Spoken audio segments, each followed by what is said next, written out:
Welcome, everybody, boys, girls, ladies, drones, bots, every biped that exists. Welcome to ProBots 2020 Season 1 Group Stage Round 2. I'm your host, Drexama, and not obviously Andy Man. So I'm joined, though, with the Doctor. The Doctor, how are you? Doing great today. How about yourself? Oh, I am excited to be back in the casting seat. It's been a while since I have done ProBots casting, but Andy Man is MIA, dragged away by our bot overlords, and that leaves me in the hot seat to be your co-caster today. So I'm going to hopefully do it justice. The casting seat of Andy Man, he does it very well, but I'll hopefully live up to the reputation. So it's a high bar, but I'm sure you'll do fine. It is a high bar. Andy Man is the man. Literally, that's why he is called Andy Man. I don't know how else to put it. But you guys out there, don't forget !community to join the forums, ask questions about bot making, or even see our StarCraft II stuff. Really amazing work over there. !join to get access. And this is our membership at Crown Club members.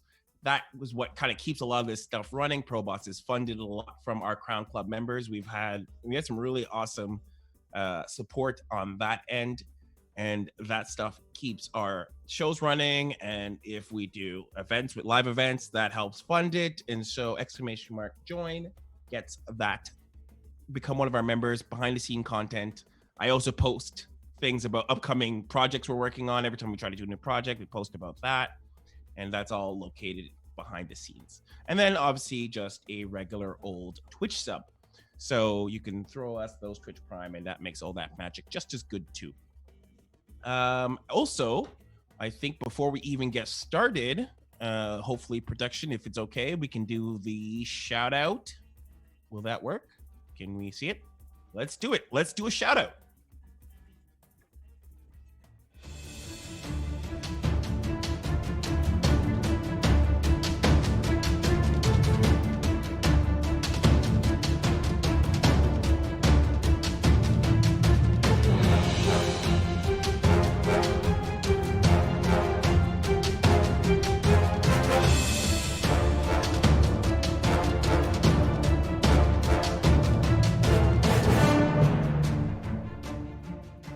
That's our new shout out scene. Shout outs to Jared Knowles.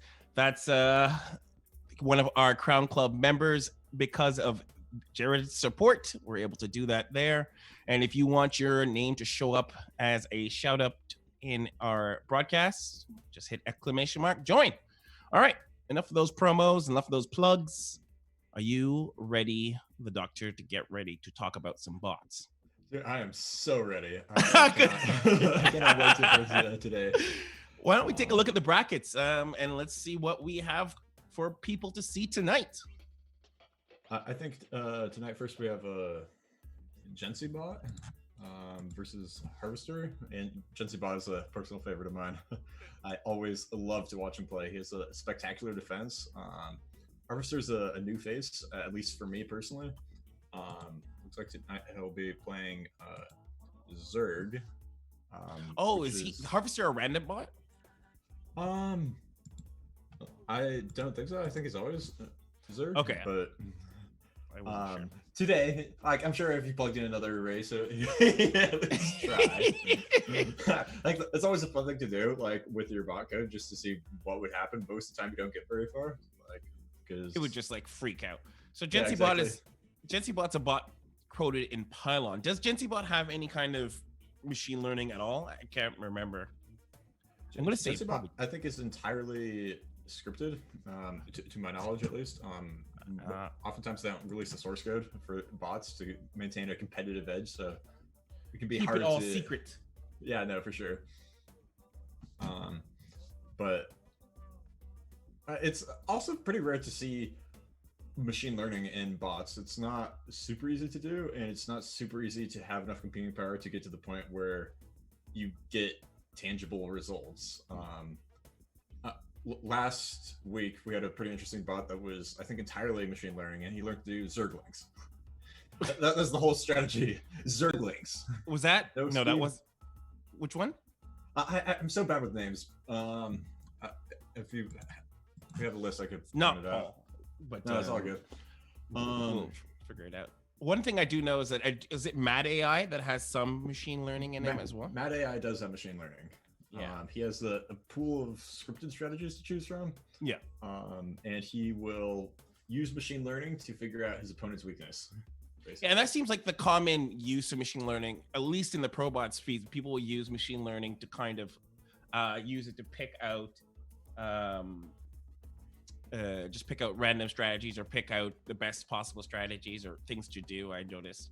I think in previous seasons of ProBots, Sarzabot was probably one of the stronger machine learning or reinforced learning bots in ProBots. I really like Sarzabot. It was my personal favorite to cast. I loved because you never knew what it would do. Yeah, you never knew. The author never knew either. It was it's a ton of fun to watch. Sarzabot. Sarzabot was one of those bots. Just surprise. I hope to see more of Sarzabot in the future. Me too. I really do miss Sarzabot. Absolutely. Chat's informing me the Harvester is the Zergling only bot. Once I get another week or two of casting these bots, they'll all click in my mind like stone. Absolutely. I've been casting ProBots for what it seems like a year. Well, actually, I shouldn't say I've been casting ProBots because I've just been involved in ProBots. So I've seen and touched their names, putting them in the schedules. So I feel like I have a very tangible and infinite knowledge of all these bots coming in here. So why don't we get ready for the next game, for a first game of the night? Harvester and Gensi bot production, are we ready to go? Let's do it. Let's see what our first match is like. The Harvester versus Gensi bot.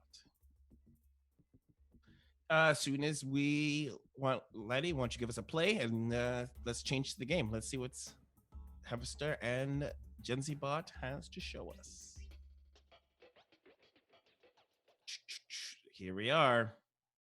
We're on Triton LE. You know, it'd be really cool to get for this, to get some like map introductions into ProBots.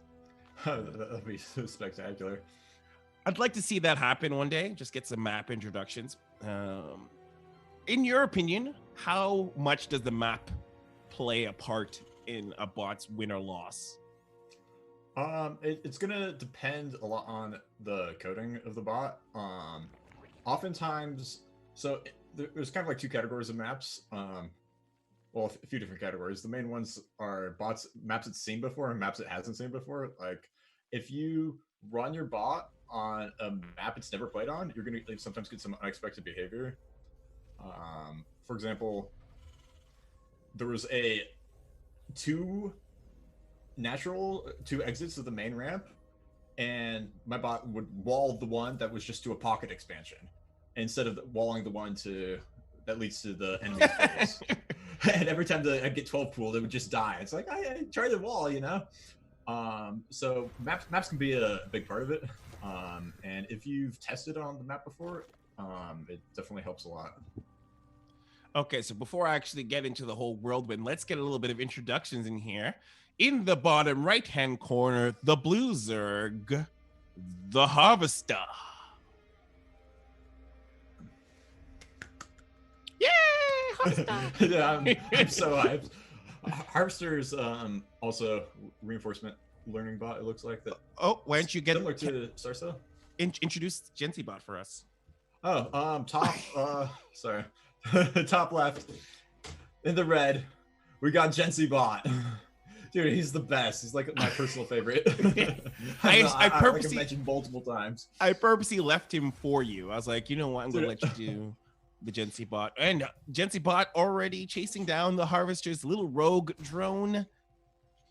I'm like, how much is scouting? If your bot doesn't use any machine learning or reinforced learning, what does scouting really do for you? Does it take that information in and adapt without that? But if you don't code for it, generally not. Main purpose you'll get from scouting. And generally there'll be bots that just have one unit scouting at random all over the map. is because bots never give up, but they never surrender. So in order to actually win and end the game, you have to kill all your enemies' buildings.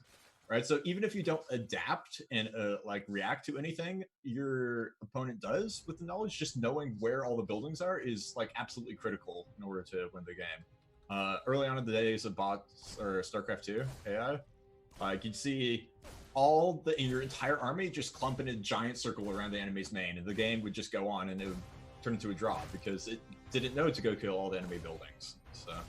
So is that more or less to ensure that it doesn't like glitch out, or their enemy bots doesn't do something silly like hide a proxy somewhere or something for sure. nonsensical? Yeah, it just help end the game. Early on, scouting, just scouting early on the way humans scout doesn't matter as much, I guess, unless you're coded like mad AI. And so we have something really interesting here with like actually GenCbot kind of tricking and teasing the Harvester. Every time he hits one of the Zerglings, oh my god, this is it. Like every time he hits a Zergling, he pulls all the other Zerglings back. I don't know what to say. Is that like bad coding is not the word I would use, but like why is it that it's pulling all the Zerglings back? One of the hardest things to code for is splitting your army. Right? So if you think in terms of control groups, most bots are just gonna have a single control group and say, okay, with my army, attack here at this spot at this time. So multi-pronged harassment is actually super effective against bots for this reason, because they will not know how to split their army, how much, which units to send where, so originally I thought this was gonna be an amazing kind of anti-counter with the Hellions against the Zerglings, but the Harvester actually kind of came out on that. The Zerglings taking down a ton of Hellions and still getting drawn back by this being drawn back by the Reaper. So, well, finally. Oh my goodness. Oh my goodness. Okay, this that was actually like really spectacular to see the Zerglings kill so many Hellions. Absolutely, and look at that. Now we have some kiting. I like the kiting here from GenCbot really well. Finally, we didn't see much kiting from the first set of Hellions, but this set, finally roasting these Zerglings. Oh, are we going for an attack? What do we know about GenCbot? So what we do know is GenCbot still cannot take into account to terrain when moving its army around, so there might be some lead into bad engagements, which is what we kind of saw earlier on. The Hellions opting to move back into the supply depots, getting stuck, and that's why they took so much damage. Now they're kiting. Hopefully they don't kite into a corner. Yeah, until they kite into the corner, and that's really not good to lose these Hellions. Like it's a really good counter. It's a really good counter, but the micro on these Hellions are wanting it a little bit. Yeah, for sure. Hellion micros like a little difficult because you gotta be a little predictive in where all the units are going to be. You want to get everything nice in a straight line. In order to line everything up, you got to be like, okay, in the future, these units are going to be here at X or Y coordinate. Looks like Zerglings are really piling up at the front door. Oh, the Hellions go down! This is not looking good for GenCbot, lifting his depots in the last second. I have to say, this is... I'm actually really surprised that... And one big thing to notice, it's only slowlings. No speedlings, just slowlings, no gas, and it's wreaking havoc all over GenCbot. Luckily, he brought the supply depot down at the last minute, but these Zerglings might just overwhelm GenCbot. It's so weird because he's on 3 bases. Yeah, for sure. He's definitely a little bit on the greedier side. When he chooses to expand but not to expand, and he clearly did not take into account his opponent was one-basing him. But you can't count out GenCbot. His defense is spectacular. Absolutely. I think GenCbot's gonna be fine because already GenCbot just has to survive these Zerglings. I'm pretty sure we have a Viking on there. I think I saw a Liberator. I don't know if that was true, but I'm pretty sure out of the corner of my eye I saw yep, there it is, a Liberator floating around. So I think GenCbot is going to be okay because he just had to live through this first engagement. And he has 3 bases. He has 3 bases. I don't think the Harvester is getting, and nope, he's not getting any more bases. So yeah, I think we are fine. Yeah, it looks like Harvester's definitely been a little bit rough up bot. He does not know to stop making Zerglings and to transition into the next part of the game. He hasn't made a single drone this entire game. It's been all Zerglings. Yeah, it's the Harvester is already on 10. The Harvester is on 10 workers only. Army supply is not even like in the same area. So this is definitely in my opinion, obviously, I think it's pretty obvious now that GenCbot has. It's like he's pulling right now to do drops, jumped into the medevacs, heading across the map. I think this is pretty easy peasy. Yeah, it's gonna be a bit of a cleanup crew task. GenCbot really likes to expand and take its time a little bit, but it's definitely gonna be a rough game for Harvesters to try and pull through out of this one. Because the Harvester only has like what? We have 10 drones coming out in production. 10 Zerglings coming to production. Not really much else in terms of creep spread is beautiful. Cute creep spread. I like it, but this is not really much of anything right now. Oh.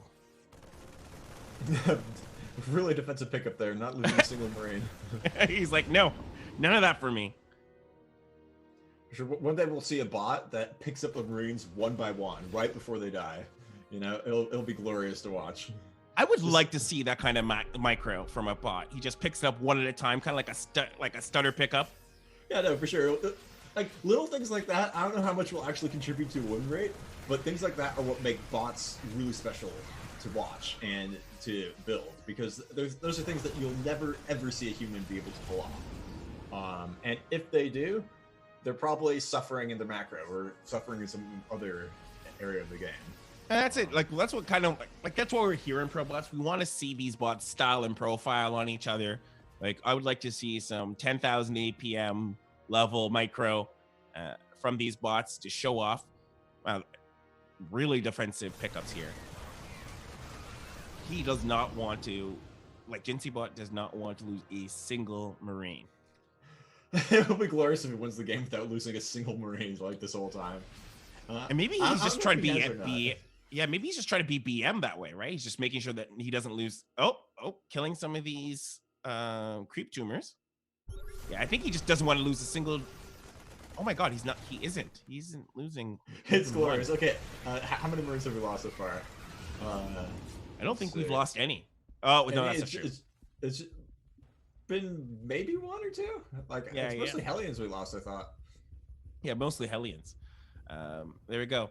Yeah, it's 13 Hellions lost. Only 3 Marines have died this time. 133 Zerglings. What I find is 200.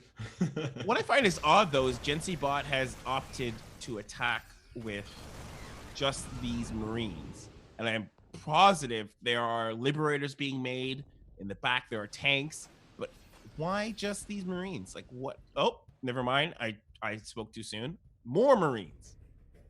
For sure, it feels very like human with the strategies. I'll get 2 groups of medevacs, drop 2 different places, and fight and pick up and continue to harass. It's very good at exploiting the weakness of bots that I mentioned earlier, which is how do you decide to split your army, especially on the defense. If you take your whole army and attack move one spot, you're going to lose a base from the other control group of Marines. And GenCbot will rinse and repeat over and over until it creates the massive death squad and move across the cup. So is GenCbot just waiting for its supply count to get to a certain place before it attacks, or is it waiting for a certain advantage before it decides to attack? I'm not quite sure what criteria triggers it. Generally, from what I've seen, it's been a certain supply. It's hard to explain. It's just like this. I guess supply it if it had to have a rule, which it does because it's a bot. Yeah, it looks like it's supply because now it's moving everyone's coming now. Like it kind of has that feeling, of like a human, when he feels like he's done enough harass, he makes the big full frontal push, and it's happening right now. that's exactly what happened. Like, here we are right now. He's in. He's waited, and poor the harvester says goodnight.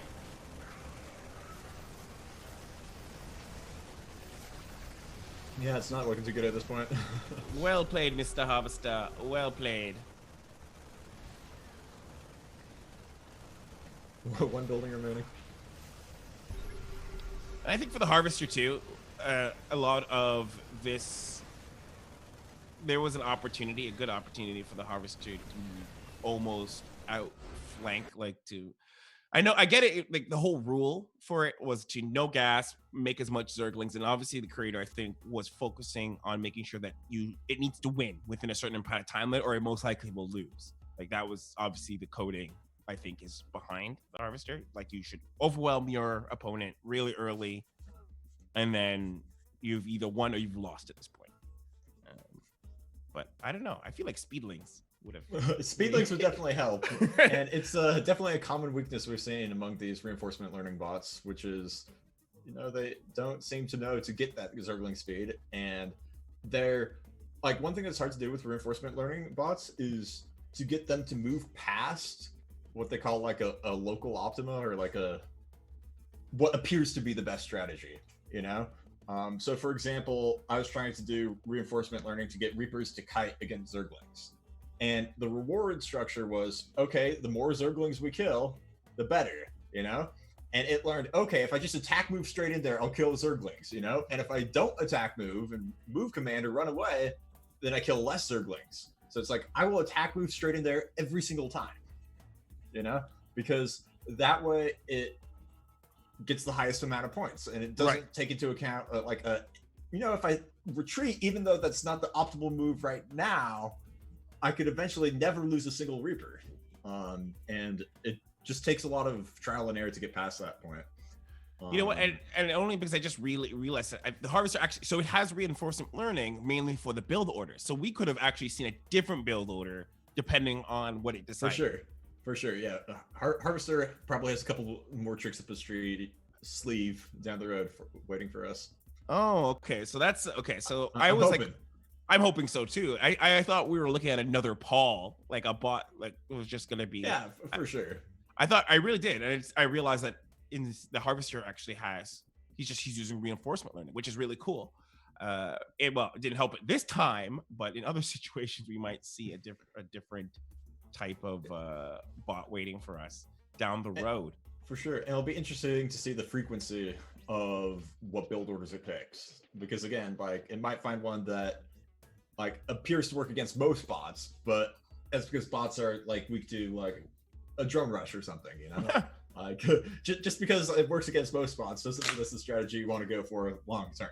So what I'd like to see, or maybe even get a glimpse in, I'd like to know how the bot came to the decision. Like, it obviously chose to go that strategy, and I'm wondering what it, maybe what it picked up that made it decide ahead of time that was what it should do. So that's, that was game one, GenCBot versus the Harvester. Next, we have Tier versus Mech Sweep. Let's talk a little bit about Tier. Tier is my personal favorite. Usually when we have introductions, he has the Thanos, the Thanos hand. He's always been a very frightening, scary bot made in C#.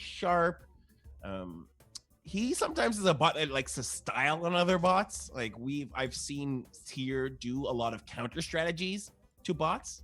So I am always frightened to see Tier in every pro bot. Yeah, no, he's one of the stronger bots that we've had, and he always has tricks up his sleeve.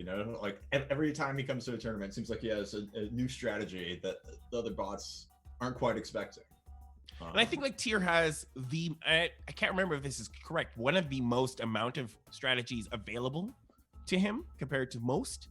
Yeah, for sure. He definitely has more than one.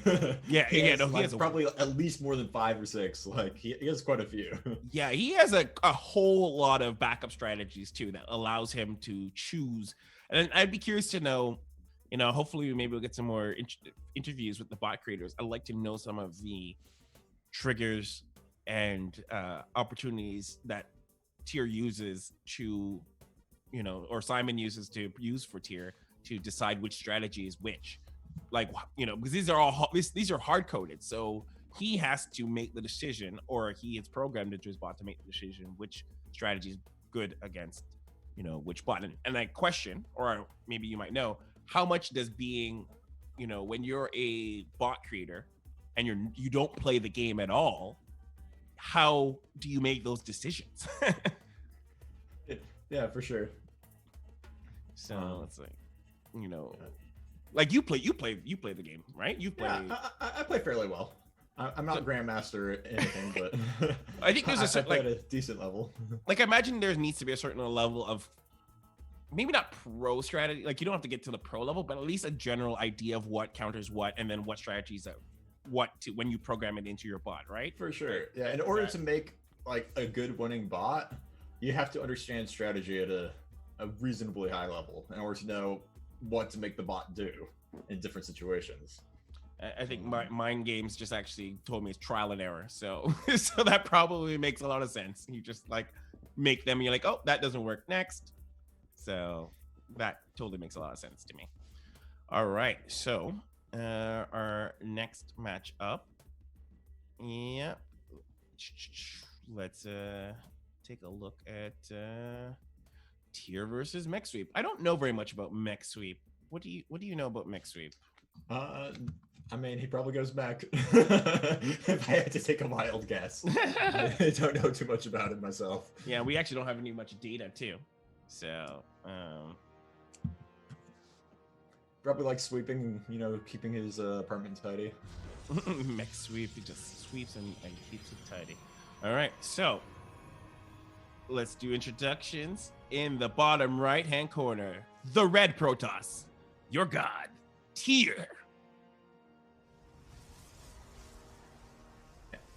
And top left, we got the blue Terran, Mech Sweep, which we know nothing about. Woo! I mean, he really throws for a loop if he goes bio. That's for sure. Yeah. You know what? That'd be so scammy. You just he does bio, and you're like, oh, rip. That's not what we expected you to do. Yeah, it would be the biggest 300 IQ play to type in chat what he's gonna do. And it's like, hey, I'm going mech, and then do the opposite of that and just throw everyone for just kidding. You thought I was going mech, but really, I'm doing nothing. Bio for everybody. Yeah, mech versus Protoss is definitely an interesting strategic choice. A lot of people considered it like somewhat of a meme and unviable for the longest time, but recently pros have started throwing it in there, here and there. For me, when I go mech on ladder, the hardest part about it is just dealing with immortals, because they have so much armor, so much health, and deal so much damage against all your mech units. Everything just gets wiped out. Tier pulling up a Peroxy. So it'd be interesting. I wonder if Tier, and I wouldn't put it past him that he actually has something prepared for mech to maybe possibly go immortals.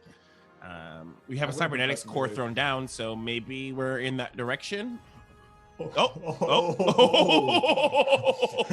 Speaking of immortals, I didn't recognize this build. This build's a huge pain to deal with.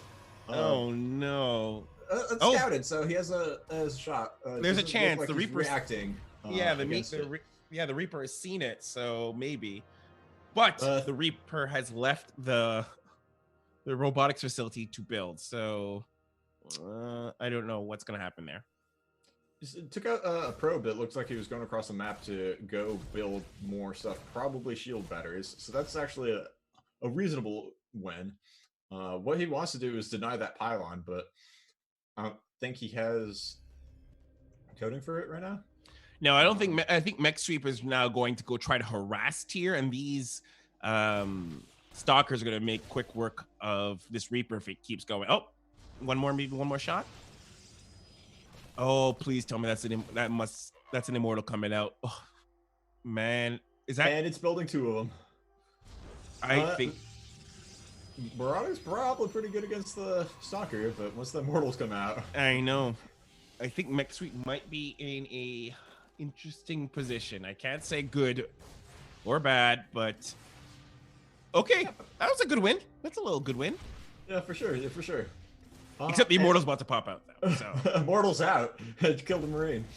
Can't rule Mech Sweep out yet. He does have an expansion on the low ground, and Tier has nothing yet. And bots are pretty notorious against dealing with high ground. If Mech Sweep lives up to his name, goes at least a little mech, gets a tank on the high ground, you can clear a like crazy amount of enemy bot units just by abusing the fact that you're on the high ground and they can't see you, and then they'll forget that you're there and move back into vision. So, but it's not looking good for him. That's for sure.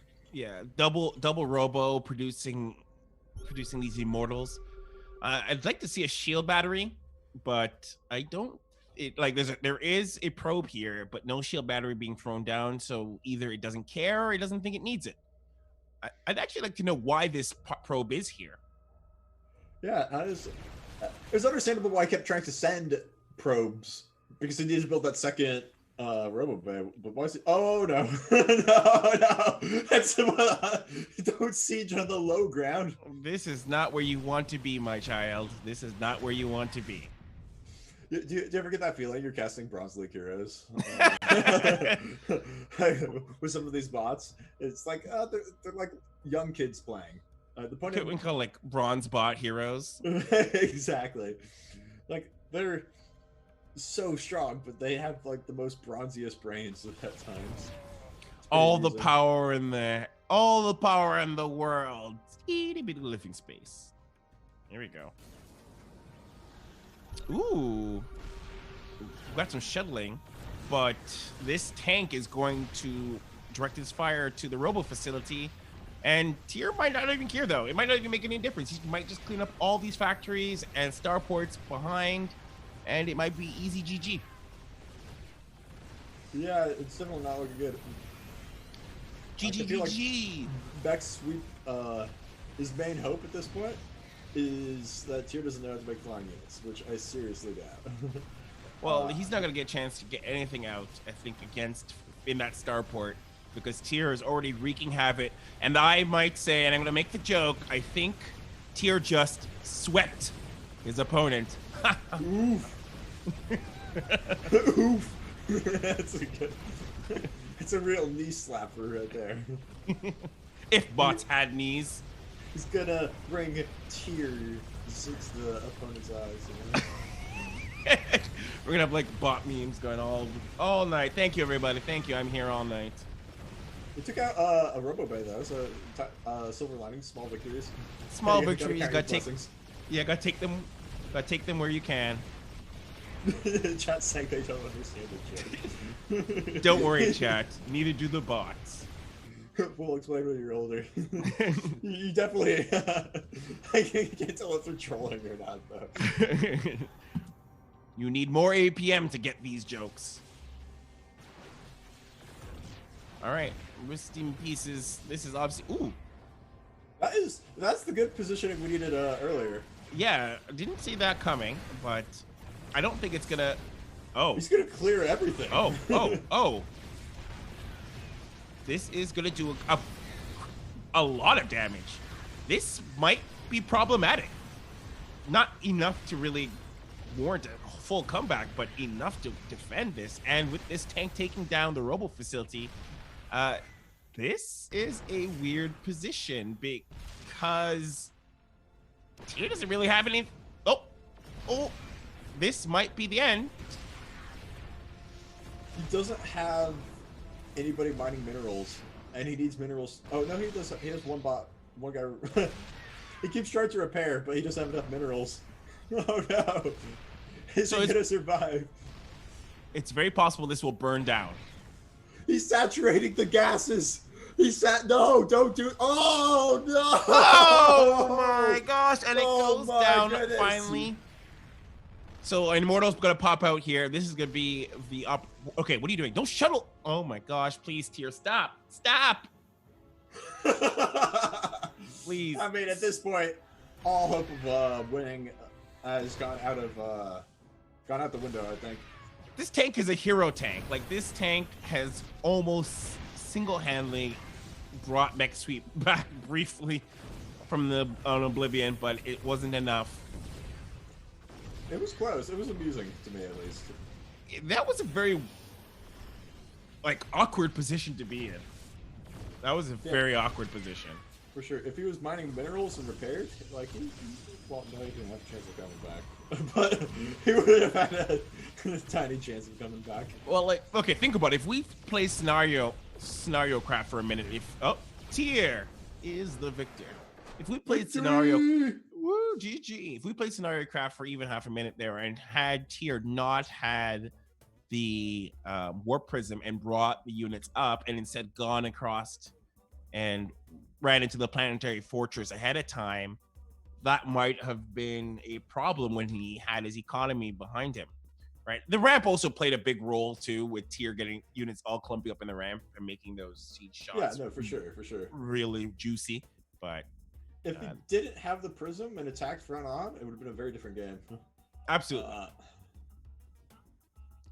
But taking a look at our bracket here, Gency at 1, Tier at 1.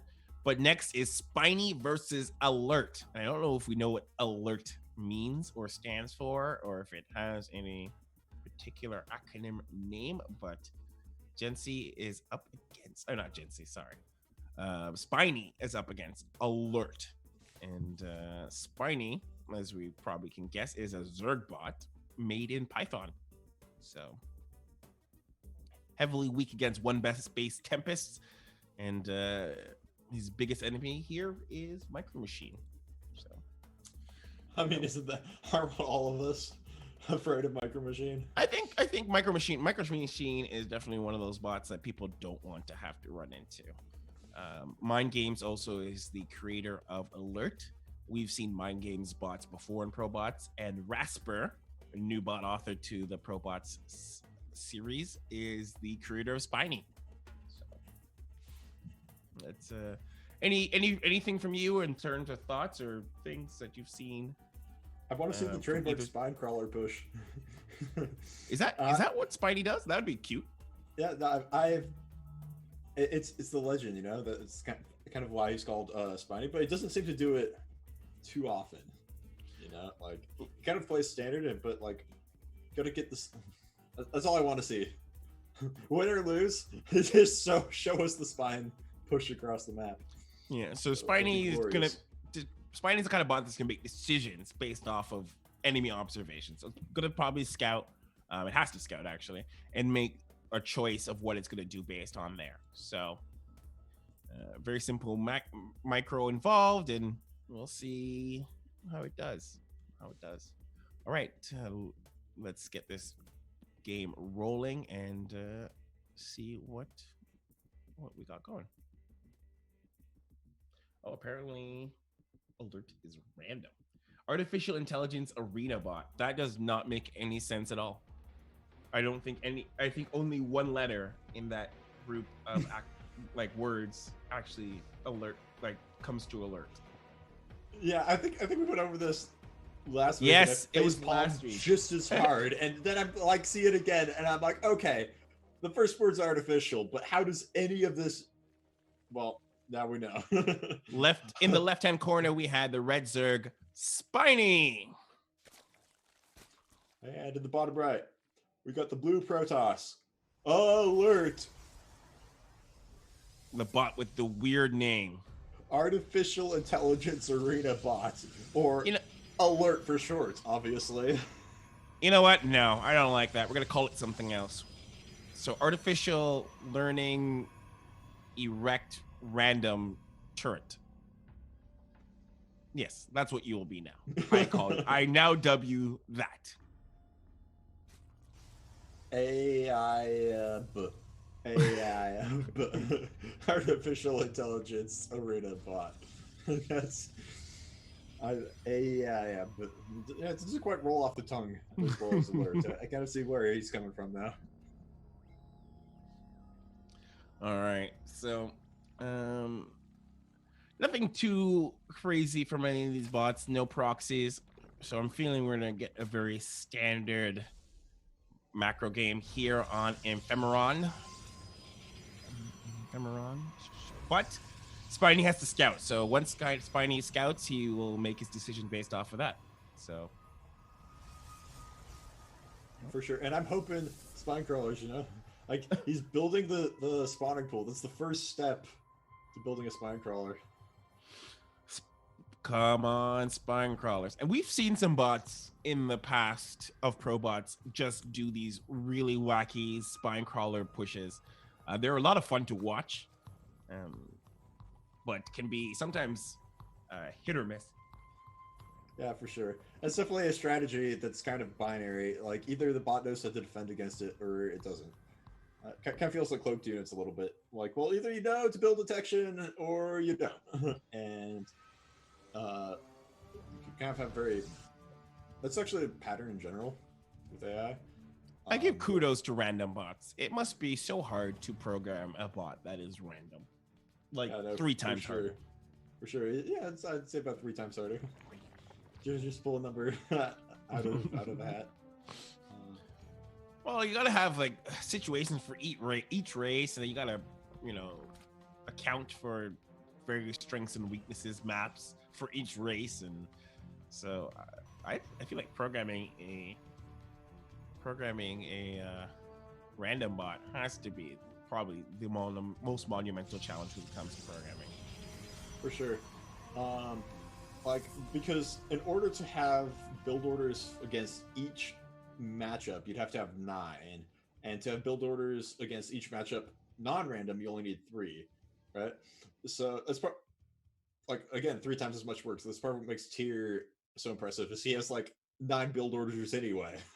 Like he doesn't even need them. He's like, I'm gonna do 3 times as much work. Build orders for days. One thing to keep note as well: Alert is going Robo and Stargate, so it's an interesting choice here. Not sure. I guess we're gonna maybe go for Tempest. Is that where we're aiming for? What we're feeling?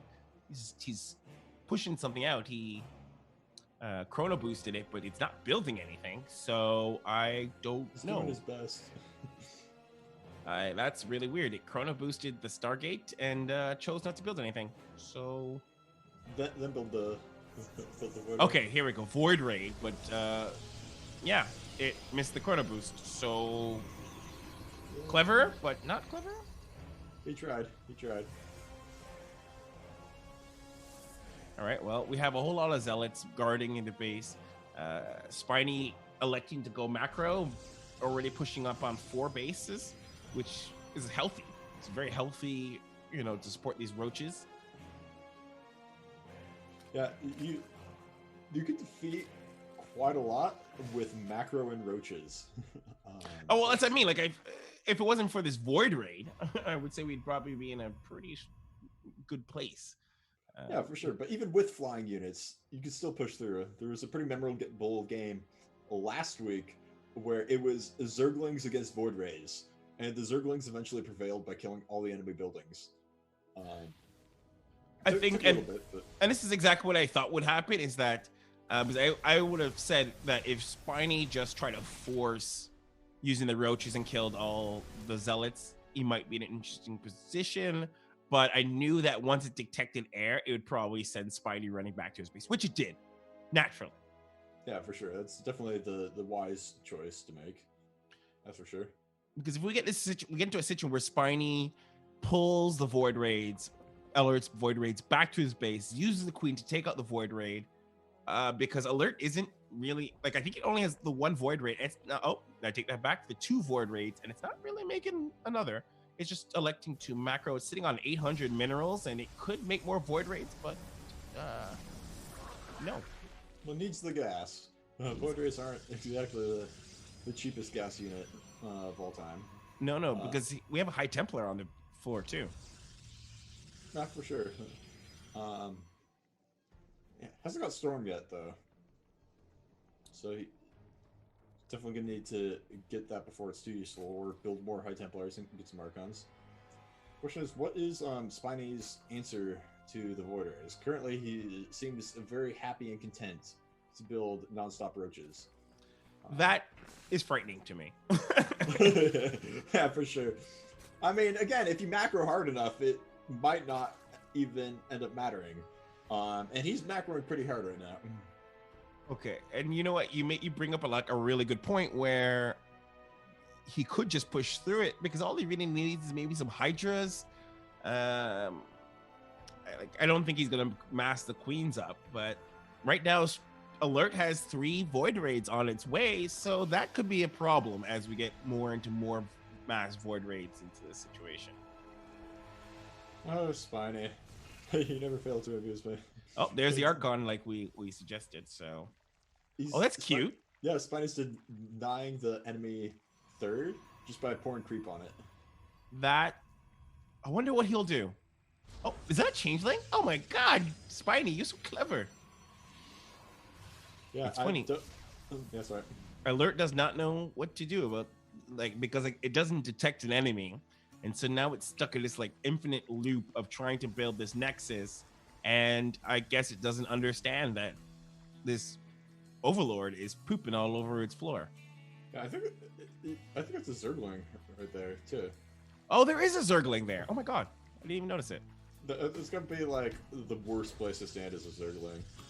It's please, can I stand anywhere else? No, you must eternally get dumped on by its Overlord.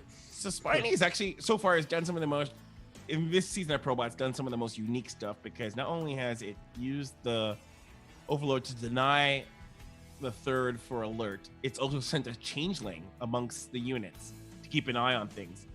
And still, we're in 8 minutes in the game. It knows there are void raids, and there is no anti-air. I'm just gonna, yeah, there's none. Yeah, he's just now starting to get hydras, but he doesn't have anywhere near the numbers that he'll need to fight against voids. That's for sure. Well, good news is Alert has figured it out. He figured out the mystery. He needs to shoot air units with air units. And he should start that third soon, but it's super delayed. It's delayed by a few minutes. I am curious to know, is it going to take this fight? It is. Oh, it's going to take this fight. And with no anti-air, the Baneling's doing a number on the Archons. These Immortals not going to stand a chance against the Zerglings. This is going to be a really push. He's just going to push his way right through the base, regardless of no anti-air. Oh, but 6 Hydras in production. Do not forget. They're coming. Yeah, he's trying. Oh, I take it back. The Queens have come to assist. Here we are, Queens, here to save the day. And Infestors. Yeah, and Infestors too. Infestors are so annoying to deal with as air units. You get a fungal growth, and then you're stuck. Can't get away. All right, so take it. Spiny has all the reinforcements. Hydras are here. Even though they were slightly late to the battle, it didn't really matter. Just like you said, he just pushed his way through. Brute force.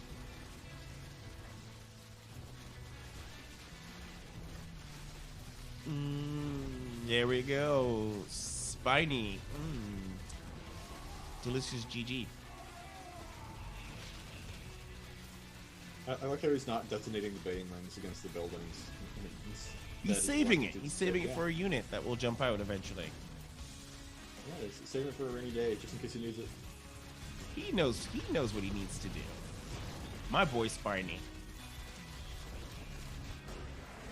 GG. Replay desync.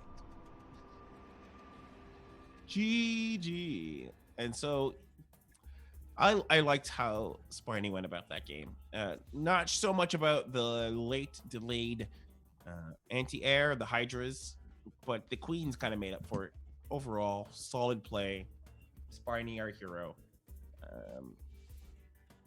Alert. Yeah, he definitely took advantage of the fact that his opponent let him be as greedy as he wanted and macroed up really hard. Delaying his opponent's third was absolutely massive, so imagine if his opponent had 3 or 4 more void rays. Things could have been a little different. Yeah, and so I think the denying of the third played I would like to say a decent role in ensuring that not enough void raids came out. and there's a timing, obviously, because I think Spiny was waiting for a certain level of supply count before it, charged in. So, let's take a look at the bracket and see where we're at. 1-1-1 across the board. So, oh, I don't know why for me it didn't show. Next up is Straylock versus CreepyBot. So GencyBot has 1, Tier has 1, Spiny has 1. Straylock versus CreepyBot.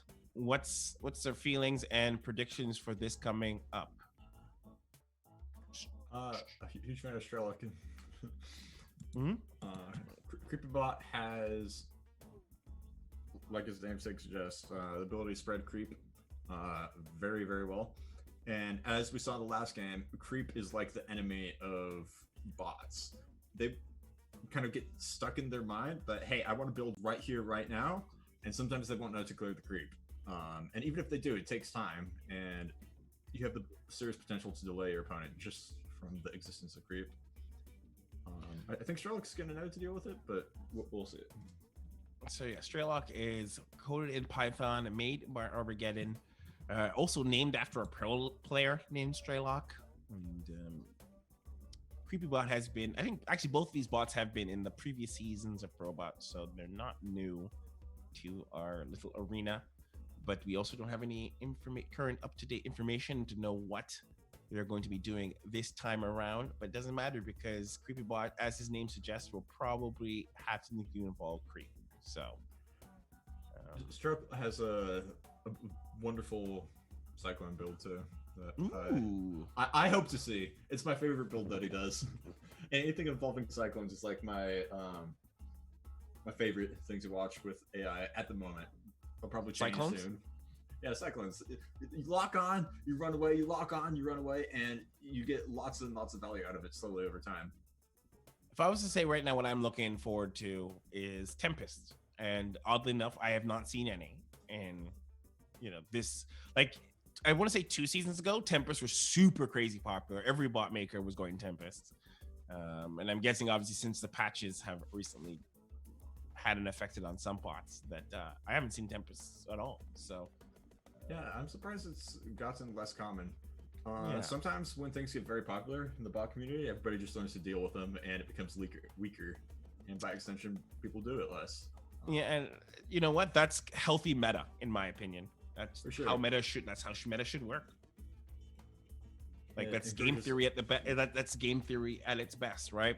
Everyone knows that that's the most optimum strategy, and so everyone is aware of that strategy. So thus, no one goes that strategy. So, let's take a look at our boy Straylock and CreepyBot. Let's get it into that game. All right. So, Straylock versus CreepyBot. Terran versus Zerg. I will start off our introductions. And someone asked in the chat earlier when we're going to get music and bot introductions. We'll hopefully try to get it very soon. By the next matches. So Straylock in the bottom right, the red Terran, Straylock. I'll do the introduction music for you guys. Ciao, Straylock. I think heavy metal music is how I envision Straylock. Oh yeah, for sure. In the top left, we got CreepyBot.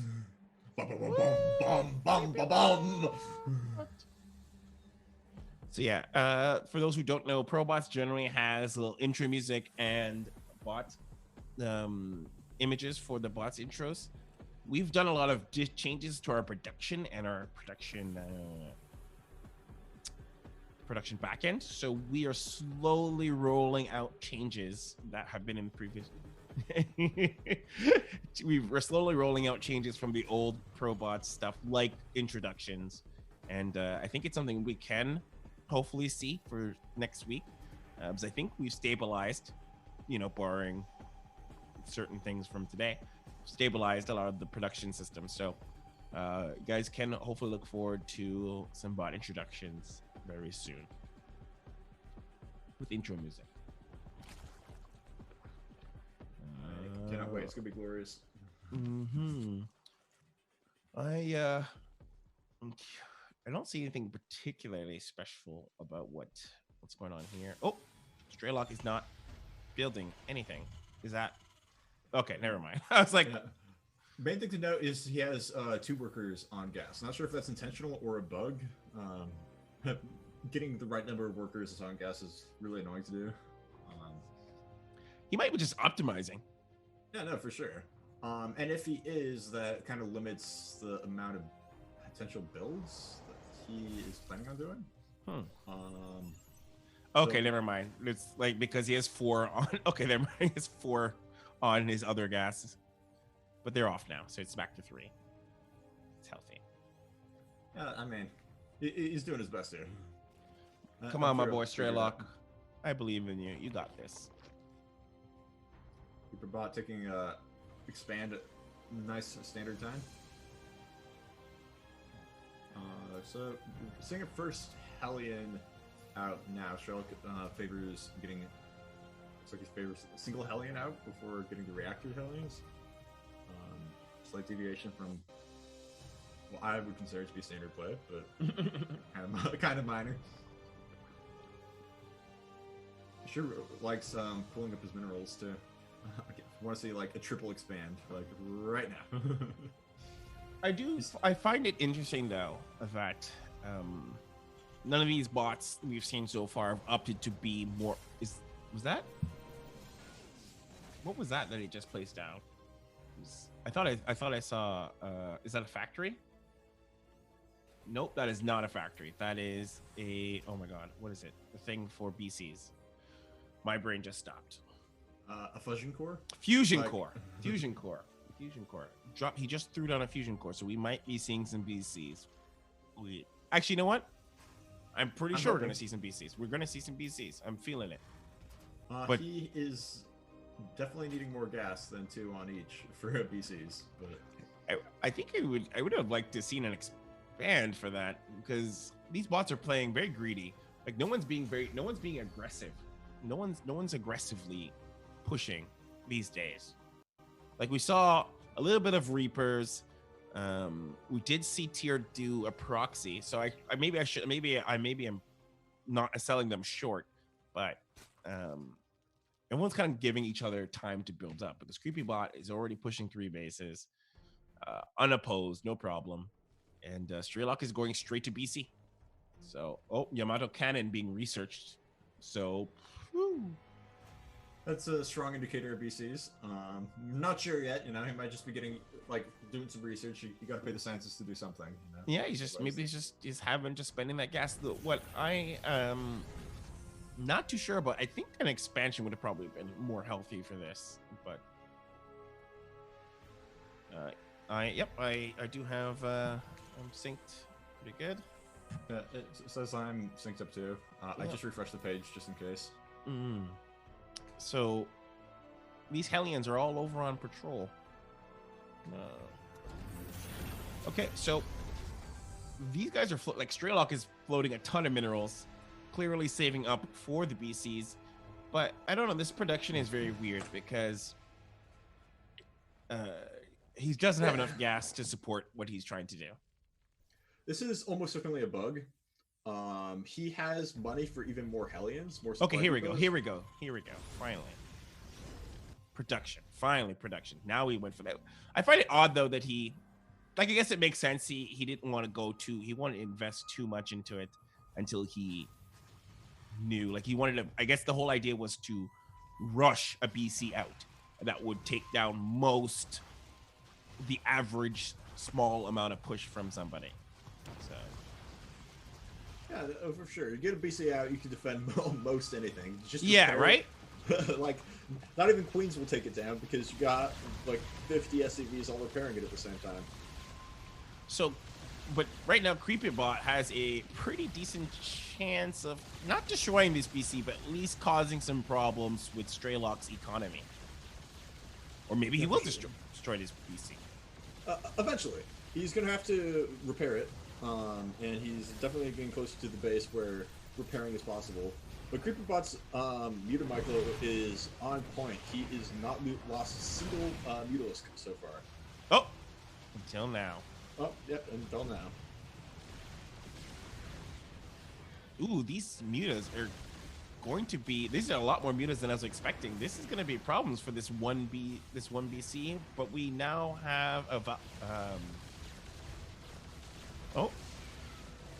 Yeah, I really like the additional Viking. It helps finish off the mutas once they get low on health. But yeah, my main concern right now is he has 0 gas income. How is he going to repair the BC, and how is he going to get more BCs unless he gets more gas income? The answer is he won't. Yeah, not anytime soon, that's for sure.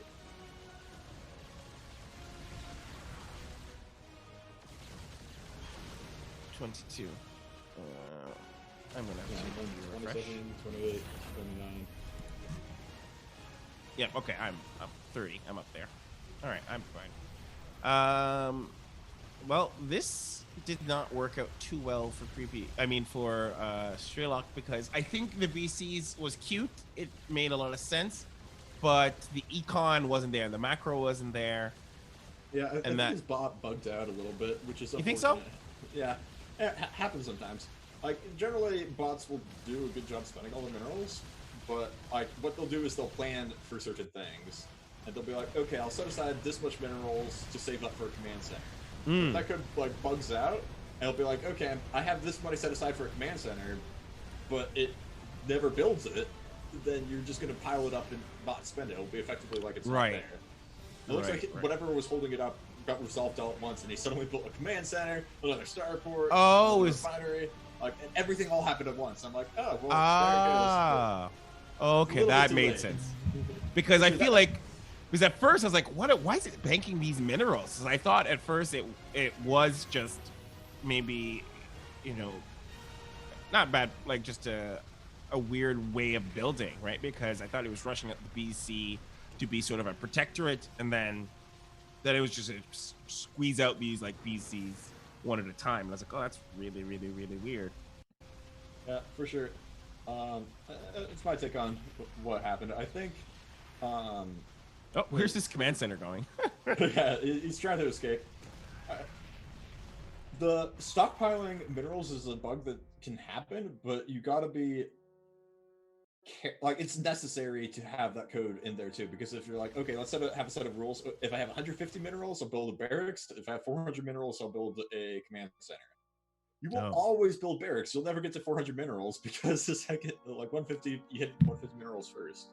Oh my god, look at that creep spread. Oh my god. Yeah, it's pretty impressive and slightly terrifying. Well, you came back too soon, Straylock. You should have stayed hidden. Oh my god, it's like a flock of mutas. Yeah, they keep coming from all angles, every direction. He's still building more mutas. Plus 3 weapons on the way. Man, CreepyBot has some impeccable muta micro. That was beautiful. That was beautifully done. Very impressive. And so yeah, Straylock having a solid chance with the BCs if it got it to where it needed to be. Unfortunately, the apparent bug that kept it trapped caused it also to be the thing that killed it. So good GGs. That's our first round here for Group A. Why don't we get a look at those brackets? Brackets. So now that we're set off in Group A, we have, I should have had the brackets up on my own side before I even started saying brackets. I'll wait for it to show up on me. All right, so GencyBot with 1, Tier with 1, Spiny with 1, and CreepyBot with 1. Before we go on break, we're gonna have on the other side of the brackets, Mad AI versus Additional Pylons, Micro Machine versus Three-Way Lover, Paul versus Antibot, Cogamine versus the Cinder Block. So out of those matches, before we go on break, the doctor, which one is the matchup you're looking forward to? Micro Machine versus Three-Way Lover Both bots generally go very deep in the tournament, and it's going to be I think a pretty competitive match. I'm looking forward to Paul versus Annie, Artificial No Intelligence, as well. Just because I love this never-ending Zergling rush. It just never fails to amuse me, and I want to see it succeed, like at least once. I saw that earlier through a lover. Yamabushi and Raph were talking about which of their bots are going to win, and this seems to be a very common thread with bot makers. We're like, oh man, I don't think I'll win against you today, and it's like, oh no, don't worry, you have a good chance. I probably will lose because I programmed this and this. I'm like, bot makers are so modest. If I was a bot maker or a professional player, I'd just be like, of course you'll lose. It's me, but. Yeah, for sure. Like, it's not the thing among pro players too. They're all so modest. They're all so modest. Everyone's so modest, and it's like, the bot maker's like, "Oh no, you'll win this time," and then he's like, "No, you'll win this time." But if it was me, I'd be like, "Yeah, of course I will. It's my bot." How does it feel to be the literal champion of the world? It's okay, I guess. Pro players in a nutshell. Literally, pro players in a nutshell. They're like, how does it feel? You just won BlizzCon against all the Koreans. It's such an amazing thing. Tell us, how do you feel? Good. It's so true. You're like, oh, okay, good. Okay, so it's time for us we'll go a short 5-minute break, guys. But when we're back, we'll be back with Group B and more modest bots playing against each other. All right. Humble bots. See you soon. Humble bots.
Welcome back, everybody, to ProBots 2020 Season 1, Round 2 of Group Stages.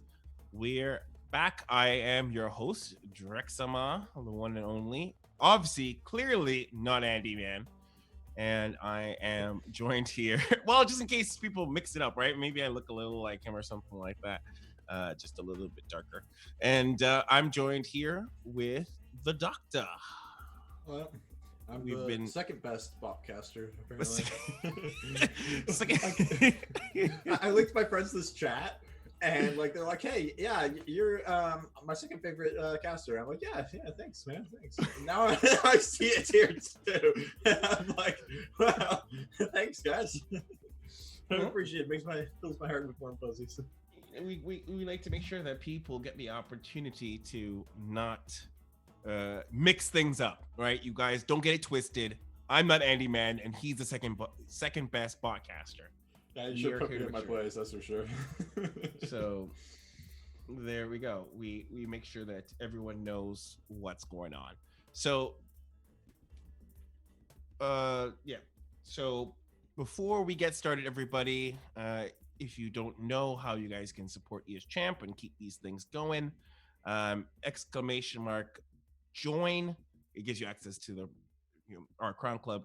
Join up with our Crown Club members. That stuff directly supports us here on ESChamp, and you get a lot of cool perks. I'm working on some behind the scenes stuff because some people have asked me, like, what does it take to put together these ProBots? And I guess you would never know from all our polished stuff, but there's actually a lot of work and like busy bee things going on behind the scenes. So some people thought that'd be really cool to see. So that would be really cool. You know, I might see if we can maybe put together like a little behind the scenes highlight reel of the magic of ProBots. Put that together.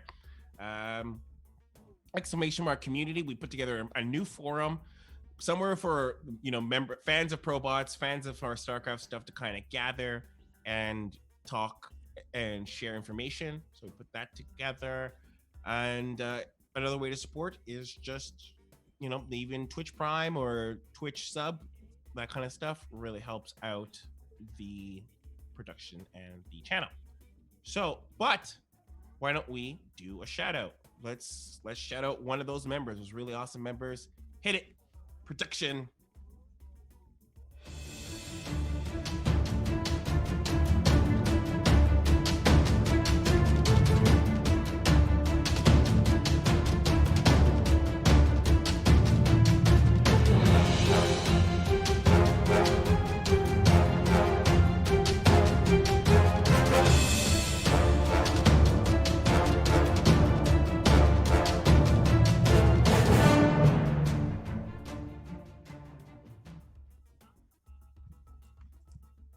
Oh, you say we're back? What? Oh, shit. And thank you, Philip M. Correa, for that being one of our Crown Club members. Because of your support, we're able to put ProBots on and the other stuff that we do. !join. All right. Absolutely. First match of the night. Mad AI versus Additional Pylons. We've both seen Mad AI and Additional Pylons. Mad AI is a bot that does use some reinforcement learning, as if I understand that correctly. Yep. But we have no data on him. No information. It's pretty strong, though. It has like 5 or 6 different builds it can pick from. Well, that's ideal. Tries Now, to exploit the opponent. Yeah, Mad AI, like, he's the bot that will scout and then decide the build order with a certain amount of percentage, right? Yep. He'll decide which build order is appropriate to do with a certain amount of percentage. So I'm excited to see, you know, both these bots are coded in Python, and which is the dominant language of ProBots. Most bots are here made of Python. Like, I don't think we've seen a PySC2. We have, like, I think one C#, which I think is tier.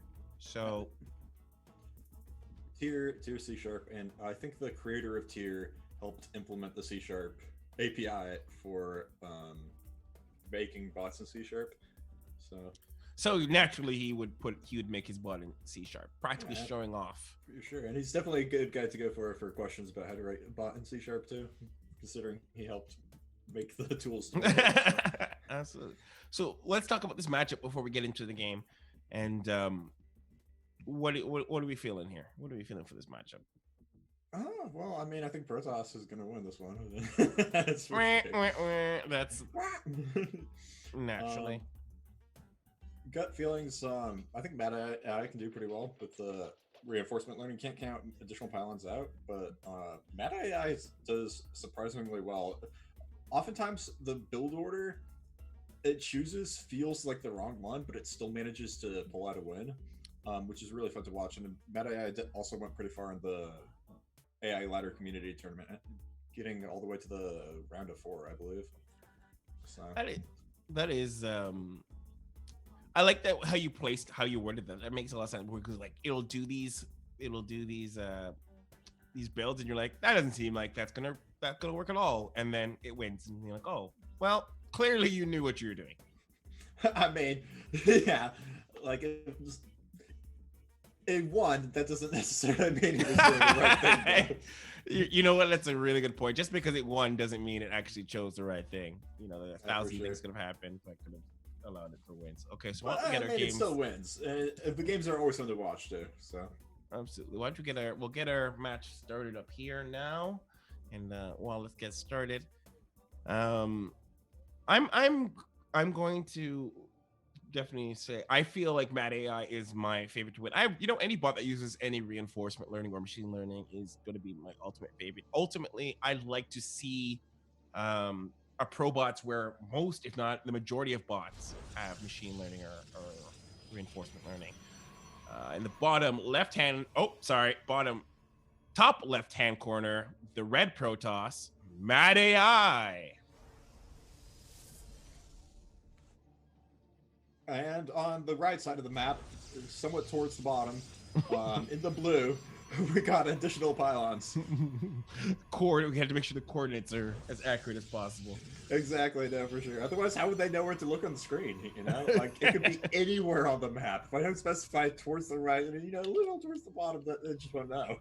Yeah, we can't actually have it say the bottom right hand corner because there's actually something there, and that's the natural and not the real base. So yeah, and who knows? Maybe Mad AI will expand to the bottom right of the map. You just don't know. We need to add some longitude and latitude to make it. Speaking of matches and expanding to someone's natural, it'd be cute to see if Yamabushi does any shenanigans by trying to deny people their natural. We've seen him do that in the past, notoriously against Kagamine, where he denies the natural by placing cannons or something silly to screw up another bot's ability to decide. So for sure. Right now we just have Mad AI just cheesing around with this probe. Yeah, for sure. I like that I managed to get 2 probes to follow him around. Well, that's 2 probes not doing anything, right? Exactly. It's definitely good for Mad AI. Even losing the probe, like you can't feel too bad about that. That's a lot of lost mining time. So I think that's it. I feel like good amount of information too. Yeah. Oh, there he goes. 2 base Colossus, 4-gate proxy build order chosen. So wait, is that the percentages? What is that? Like 2 base Colossus? Like, is that what it's assuming this bot will do? Yeah, so there was probabilities. I don't know why there's 4 numbers there, but there are probabilities of choosing that build order. So based on the information I've seen, here is the percentages that I think I can win with, or like is the most optimal strategy to go. And I believe he picks the one with the highest percentage. I've never seen him pick one lower. But maybe I've just been oblivious because there are 4 numbers there. I wonder if production, if you can maybe push enter for a second. I'm curious to see. I'd like to get a quick glance at what Mad AI said. I really like to. Oh, there it is. So like 2 base Colossus, 1 base DT, 4 gate Proxy, and 2 base Immortals and 1 base Void Ray. So these are like the percentages of what it thinks its opponent will do. And I'm guessing the highest percentage, if I'm reading this correct, is 4 base Proxy. Is that? Yeah, that looks right to me. It looks like Yeah. the third number is the percentage, which one it went with, and the first number is I have to guess Like- percentage that it's gonna like the most optimal strategy Okay. for better. Oh, for I better see. word. I see. Okay. So actually what it's displaying is its own strategy. Like Exactly. its list of strategies, and then the highest percentage that comes out of it is the one it's going to choose. Okay, got it. Exactly. So, like in this situation, 4 bait proxy was 47.52, and it's not like percentage to win, but it's like just relative to the other ones. Like it's like 25 times better than 1 base void rays, for example. Yeah, that makes sense. Well, here, I don't know. You know what? I just feel like correct me if I'm wrong. I don't know. I guess it's doing 4 break gate, but it didn't look very proxy. Yeah. Oh, never mind. The pylon's proxy. Yeah, exactly. Every time I see his build, I think the exact same thing. I'm like, where's the proxy? Because 4-gate proxy, the way it's supposed to work is you build 1 pylon and surround it with 4 gates and pump out zealots. That's so that was what I thought we were supposed to expect, but he means a proxy pylon. So I get it now, but yeah, I felt misleading. Sure. Yeah, it's way deceptive. And what's really dumb is he doesn't build the pylon until like the very last possible second. So the whole time us casters are like, where's the proxy? Looks like the proxy's doing pretty well too right now too. It's working. Like this is exactly where you're like, well, I don't know if that's gonna work, and then it's like, actually, I'm gonna win. So yeah, for sure. Like whether or not this is a 4-base proxy in the most literal sense, he's still doing pretty well for himself. Additional Pylons has the stock Immortal on the high ground to help deny additional stalkers. If he gets another Immortal out and camps the high ground, he might actually have a shot. He's also really good against stalkers. Yeah, if we don't have the production tab up, so it's hard to tell, but it would be curious to see if another Immortal's on the way. I don't think he's gonna be able to hold this off long enough. Like he's taking there's no new Immortal coming out. Yeah, just a just cannon. now starting. Yeah, that's too late. All right, this is definitely GG then. Well, I mean, yeah, it's not looking good, that's for sure. Yeah, like if another Immortal popped out, if they had 2 Immortals here, maybe with a shield battery, I'd be like, okay. And you know what? There's 2 Robos. It could have pumped out. It could have pumped out. There's another Robo? Yeah, there's 2 Robos. I'm seeing double. Yeah, there's 2 Robos. Oof. If there was a shield battery here, absolutely for sure, he could have hold this. This Zealot's gonna chase down. Oh, goodness Yeah, I don't gracious. think he can hold this anymore. He needed both Immortals. Yeah, both these Immortals and a shield battery would have been enough to hold this on the high ground, but not anymore. Rest in peace. Excuse me. GG! GG! Oh, there we go. That was a good one. Rest in pieces. Good old additional pylon. Rest in pieces. Probably could speed this up.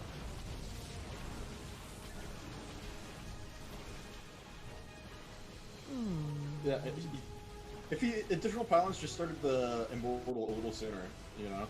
And if he had 2 Immortals on the high ground, this would have been very different.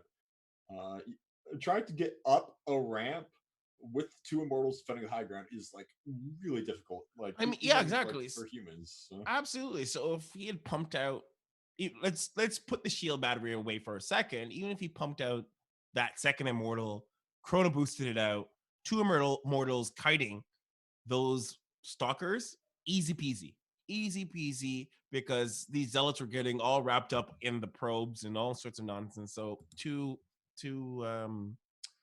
Immortals could have, I think, at least neutralized that first attack. Whether or not a follow-up attack would have come after it is hard to say, but I think there was an opportunity there still to push it back, to take it back. But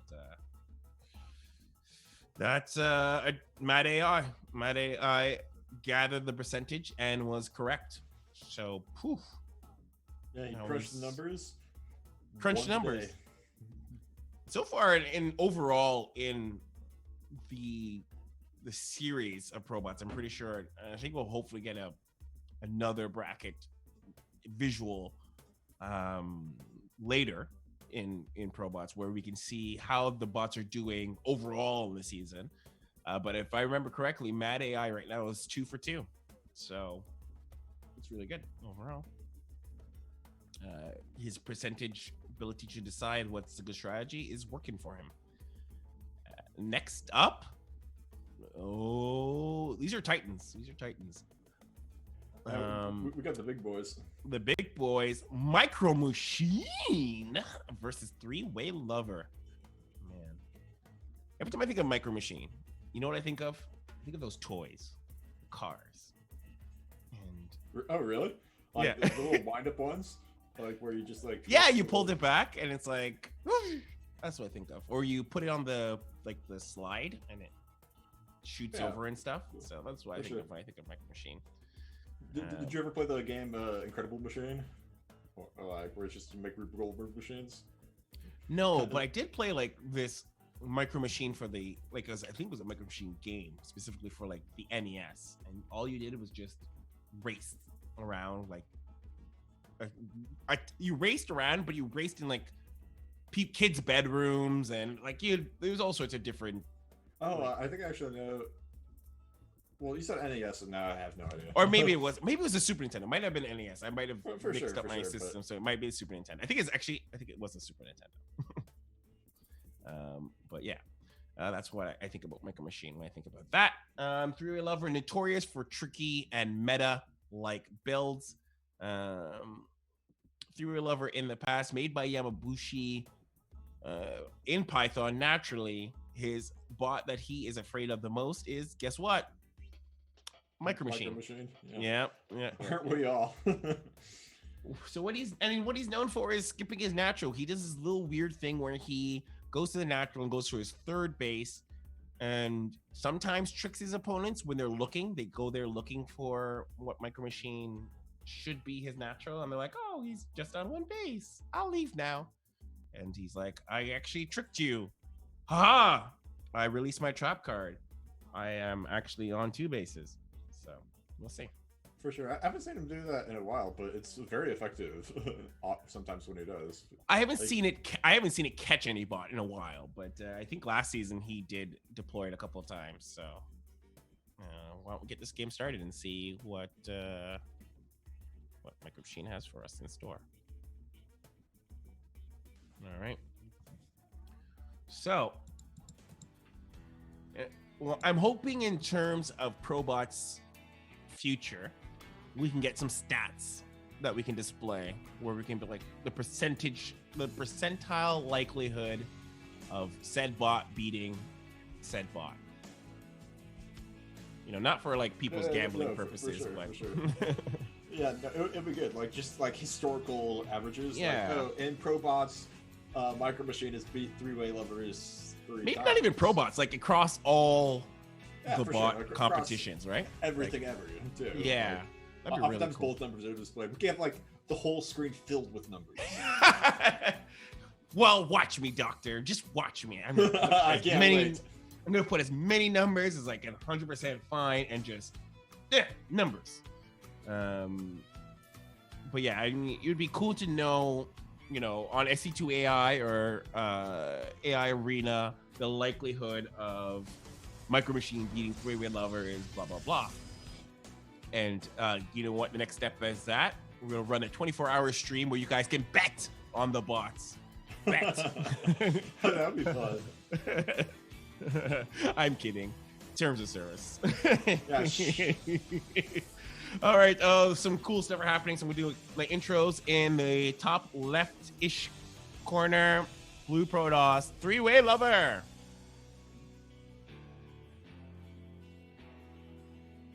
And currently in the top left-ish, somewhat towards the top, not as much the left corner, we got Micro Machine. That's Although because it was originally in the bottom right. yeah, that's because he's proxying. So sneaky, sneaky little micro machine. Oh no! Oh, are you seeing this? Yes, wow. Oh my goodness. What are we seeing? Is he coming here to bring his he's gonna bring his Nexus? Oh my god, he's gonna see. Will he respond? Ah, Reaper!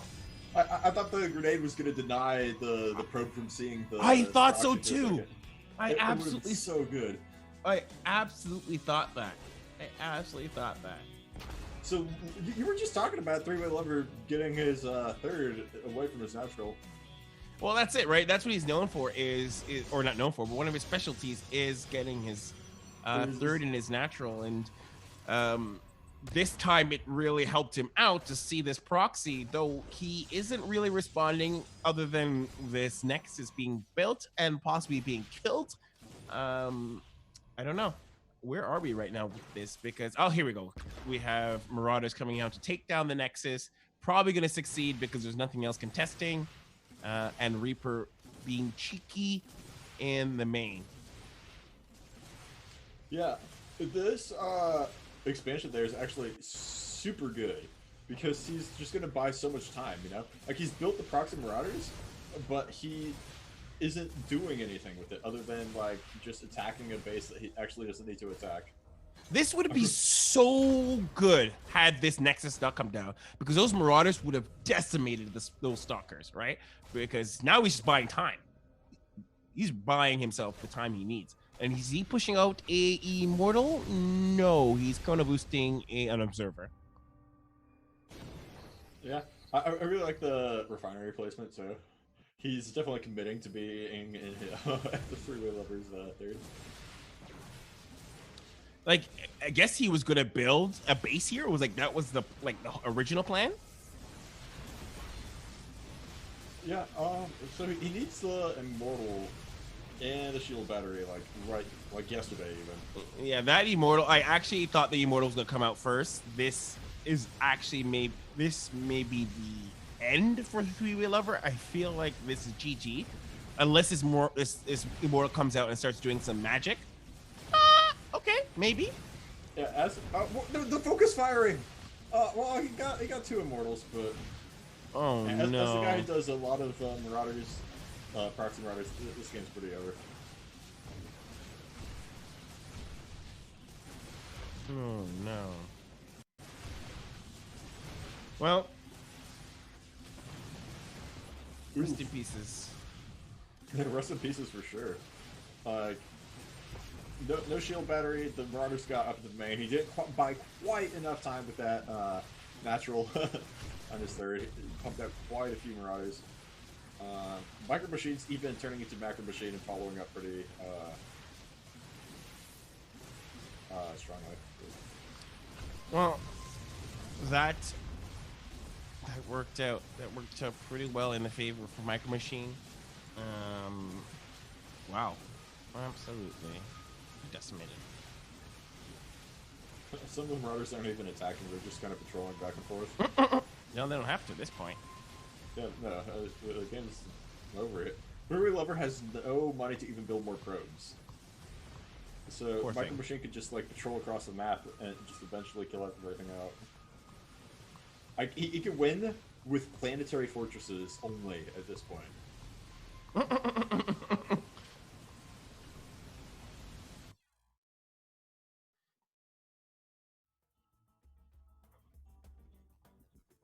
Victory to Micro Machine.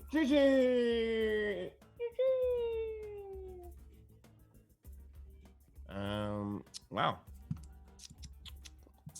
What a that was cheeky. A very cheeky, cheesy game. It was touch and go. Only in the fact that I thought that if that Immortal came out sooner, if you pumped out the Immortal faster, yeah. Yeah, he definitely needed to. You don't have a lot of hope holding Proxy and Marauder as Protoss unless you get the Immortal out with a shield battery or two and really camp that ramp. It's really hard to hold otherwise. It was a very cute situation to be in because if it had gone a different way, there's a possibility that could have really held him from, like, if the Nexus had lasted longer, if he had got some more stuff out, he could have held out that proxy long enough for him to do the Immortals. So looking at the brackets, we have Paul and Annie next. That win goes through to Micro Machine. So we have 2 more games left for tonight. Paul and Annie and Kogami versus the Cinder Block. Annie's standing for Artificial No Intelligence. There we go. Finally an acronym that makes sense.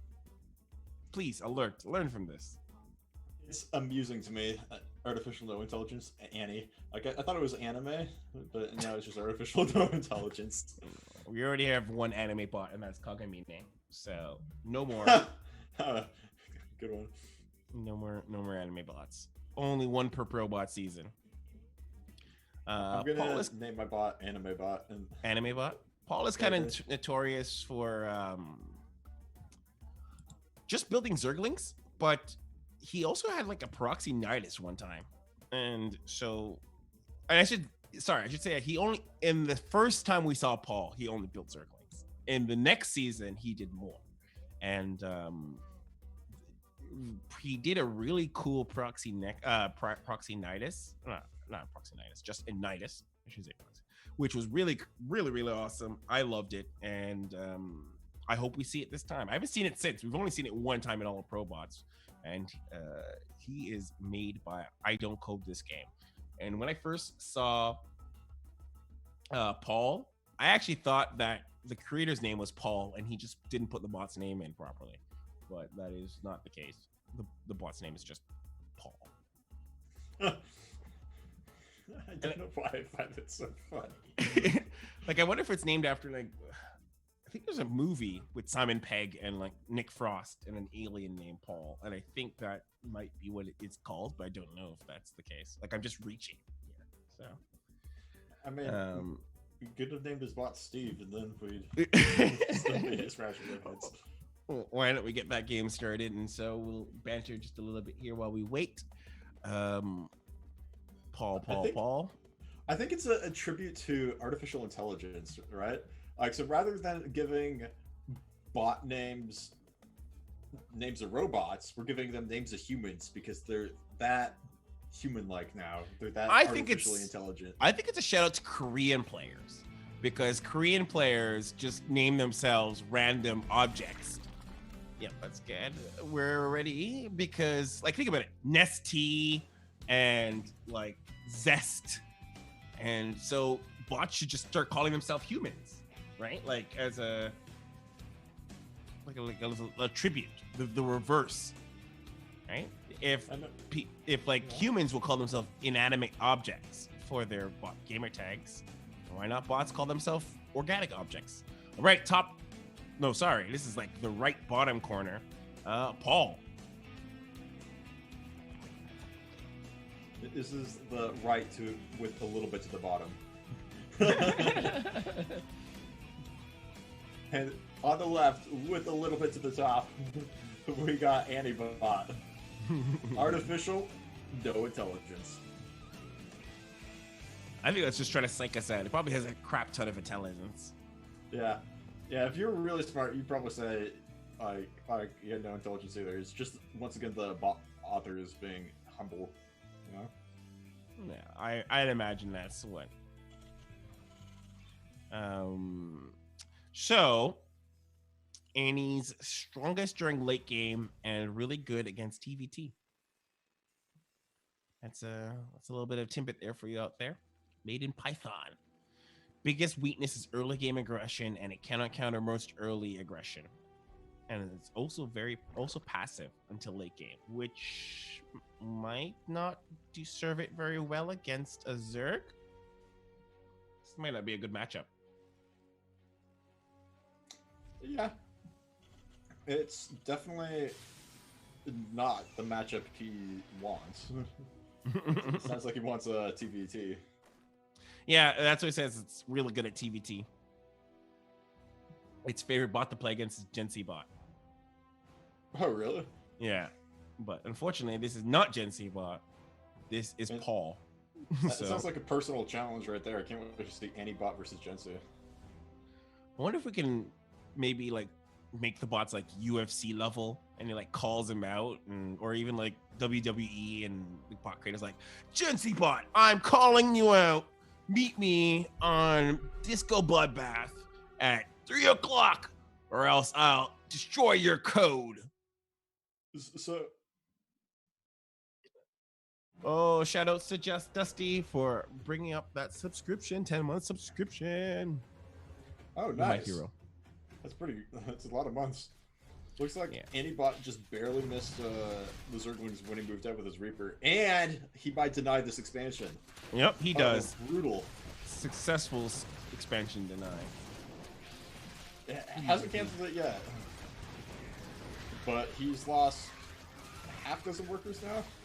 And this is the problem. Like we talked about early aggression being. Oh, a problem. He has speed. Yes, at last, speed finally. Oh my god! Oh my god! This is. Oh my goodness! Stop! Build the supply depot and raise the depot. Like, gotta cancel your low base and like, yeah. Ooh. That's over. A massacre. Call the paramedics. Oh, medic.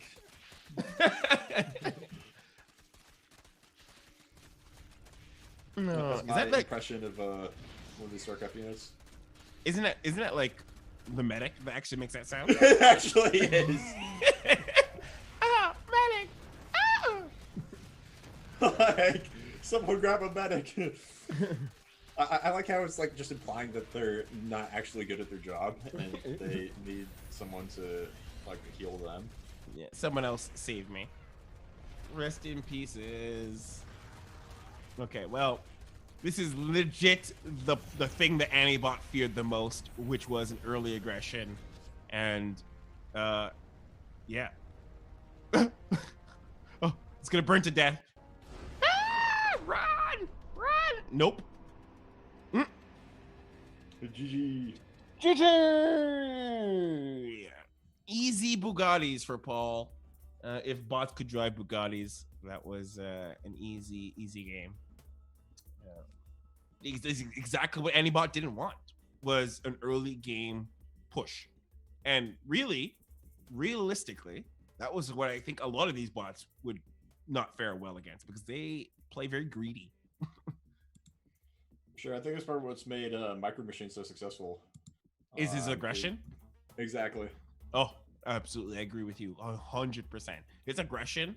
I've even seen Micro Machine playing against humans, and he just aggresses the poop out of you. So, that's it. Easy Bugattis for Paul. And we move on to the last game of the night. The last game, and definitely not the least game.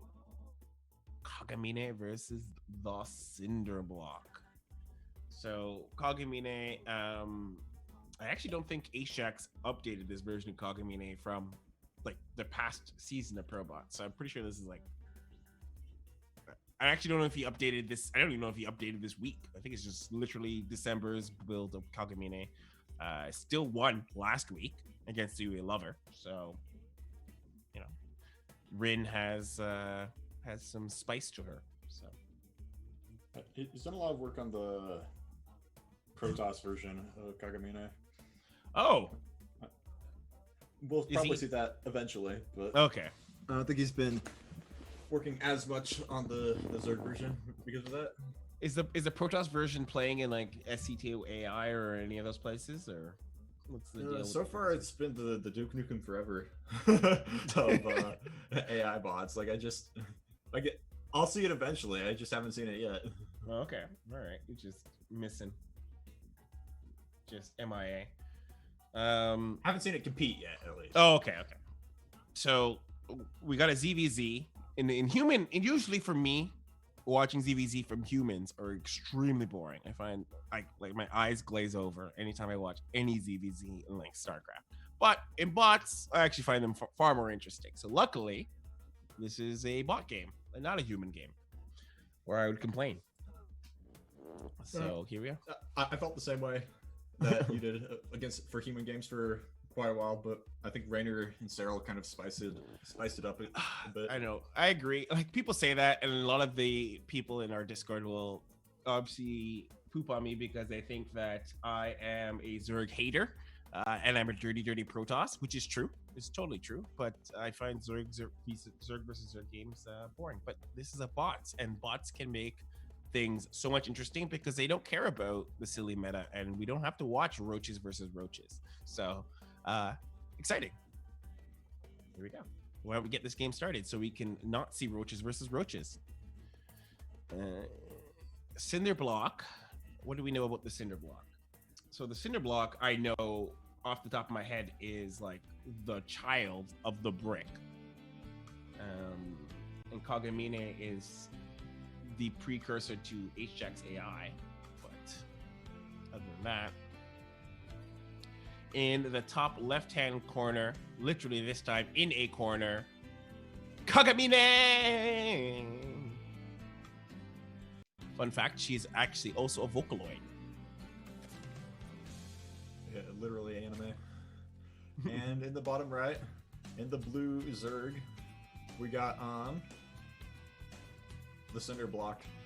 I love that you have to put the word "the" right in front of the name. It's not cinder block, it's the cinder block. It's so you can get the alphabetical order advantage. Is that actually a thing? No.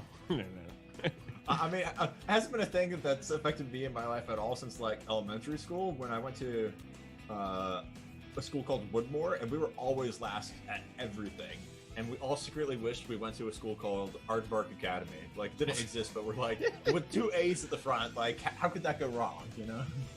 Well, like, you could use, like, and that's why I imagine people do, use the to change your positioning in an alphabetical order related thing. I've used it.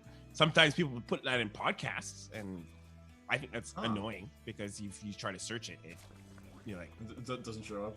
Yeah. So, well, it does, but like you get clumped with like 1,000 other thes. So,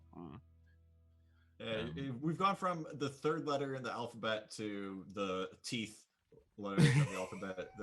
Like, I don't even know what number T is. It's like so far in there, but C is like right in the front. So we're definitely basking in that advantage right now. You would wish you could get that advantage, but here we are. We're in the thes. Nothing tricky or unusual about these bots. We're seeing some typical zergs, but spawning pool is out on both, and they both got their naturals, so kind of mirrorish, except for the speedlings coming out of Kakamine. Could mean some early aggression, perhaps.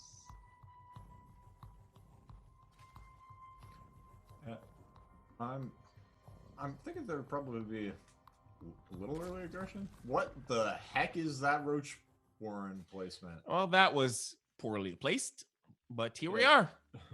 That's definitely something. See, what did I tell you? Bots always make things interesting. They just do weird things. Okay, this is the 300 IQ player right here, right? Yeah. So because he somehow knows Kagamine is going for the Zergling speed, and it's there to prevent the Zergling run by, you know? So he can't just like run all the way around. It's just like he's sim-sitting his own base. We should trust in the bot's knowledge and know that it probably knows better than us what it should be doing. Like, our silly human reasoning says that is a bad place to place it, but this bot has seen the end of the world and back, and it knows that this is the most optimum position to place this roach worm right in the middle of its mineral line. Clearly, this is going to be the new meta. I might start doing it tomorrow, and we're going to see innovation. Well, innovation doesn't play Zerg. We're going to see Dark. We could go for this, and we're like, we know who pioneered this strategy. It was the Cinder Block. Isn't that the dream, though? Like, the bots just redesign the meta. It would be like what I kind of want to see happen eventually as part of the end game of StarCraft AI, where bots discover new strategies. And we've seen it a little bit with AlphaStar. Like, AlphaStar definitely helped shape a little bit of the meta for a little bit. I think we had this brief fascination with people seeing AlphaStar doing these things with it's like probes, and people think like, is proper. So Yeah. I don't know. And as a bot author and a guy who knows a little bit about reinforcement learning, sometimes the things people would say would just make me snicker. Like, reinforcement learning is so hard. Like, it might not necessarily be proper, you know, to not. So, yeah. I just want to point out that I actually really think this is. Originally, I thought that the Cinder Block was in a great position to bring these roaches up here against it, but I knew this was going to be bad because the Cinder Block does not do any kiting whatsoever with these roaches. So these speedlings are just going to nom all up these roaches one by one. Kagemine, really good at disengage in the beginning, has put the Cinder Block, I think, in a really weird, weak position. Yeah, it's definitely put the Cinder Block in his place. Like how you're just emphasizing the Cinder. Yeah, well, I mean, so if I want to say, like, I could say the Kagamine, but if I want to say the Cinder Block, like, you gotta say it twice. Man, wow, this is the really good trades in terms of these Zerglings for these roaches. Delicious trades. It's like breadcrumbs, leading the way all the way back to the Cinder Block's base. Yeah, it's just nibbling all over these roaches, and these roaches aren't. This queen is gonna prove some trouble, but Kagamine is reinforcing these speedlings. Ooh, disengaging. See, this is, I think, what the Cinder Block needs is a little bit of a good disengage, a little bit of clumping up, because he's been sending these roaches in one by one, twos by twos, and it's not helping. Definitely not ideal. Yeah. Girl, you need to keep your roaches at home.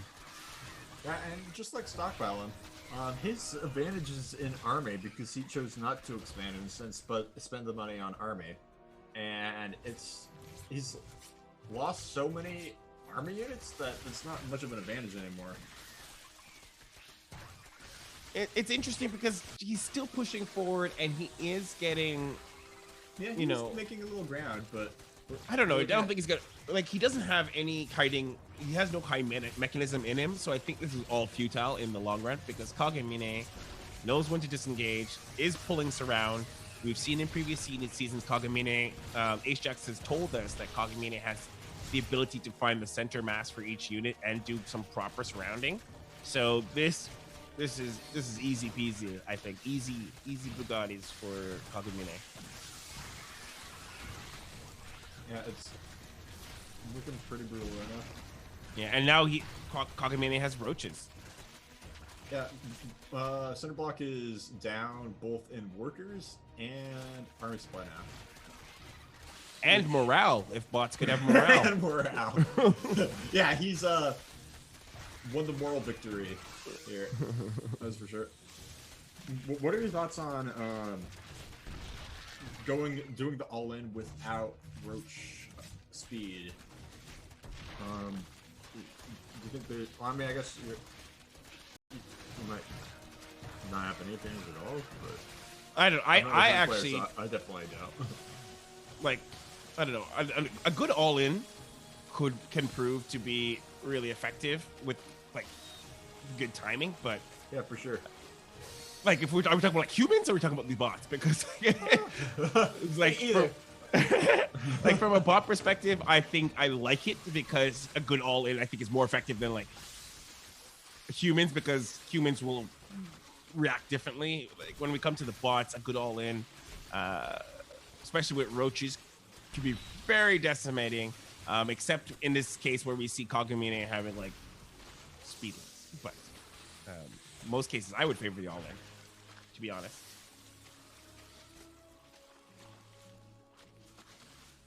We saw that last game with Kagemine versus 3v Lover, right? So, well, not like a roach all-in, but an all-in in general. And he definitely really did not make a long game out of that one.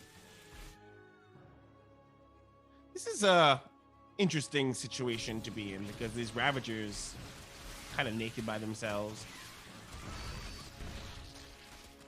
Yeah. I mean, Okay, he's just like the slow dribble. Like he's gonna overrun him eventually. Yeah, this is good. Like Kagamine, one thing Kagamine is good at is macro, and this is no exception. For 5 bases to 2, this is good night, my sweet bot prince. Kagamine's secret is he doesn't build a Birch Warren.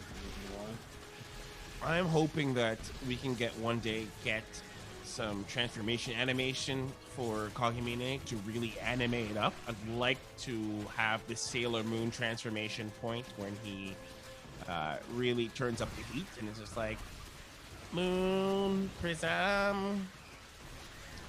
Like I'd really like to see some anime, really strong anime personality come out of Kagamine. For sure. Like we need the intro music to be like magical girl transformation sequence. Yeah, and sparkles. Sparkles. Kagamine is a bot champion tonight.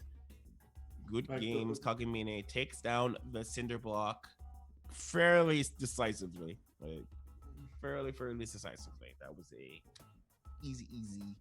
I think no struggles for this bot win. And let's take a look at that bracket to see where we end.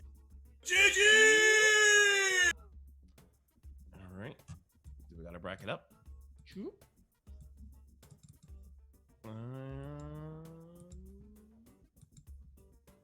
Who knows? So Gency Bot has 1 tier 1, Spiny 1, and Creepy Bot 1. That's in Group A. Group B, Mad AI takes down Additional Pylons. Micro Machine took down 3-Way Lover, Paul Anibot, and Kagamine the Cinder Block. So overall, I don't feel like there are many upsets. I feel that we like par to the course of ProBots. I feel like most bots, I think Mad AI and Additional Pylons might have been kind of a question mark. Macro Machine and 3-Way Lover also might have been a question mark tonight, and who would have gone which way. But I feel like the question mark is who could have, like, how close the game was. Yeah, how close the game was. I think Micro Machine and 3-Way Lover was going to be kind of a question mark. Straylock only because I feel like I don't know Straylock that well, so I would have been like, question mark. Yeah, my opinion is he's a pretty strong bot. Straylock? Okay. I feel like I need like more a reasonably strong bot. Like he's not like Micro Machine level, but he's also like definitely one to look out for. All right, I'm gonna put Straylock in my pocket. Check later. My pocket Straylock. Don't count out bot.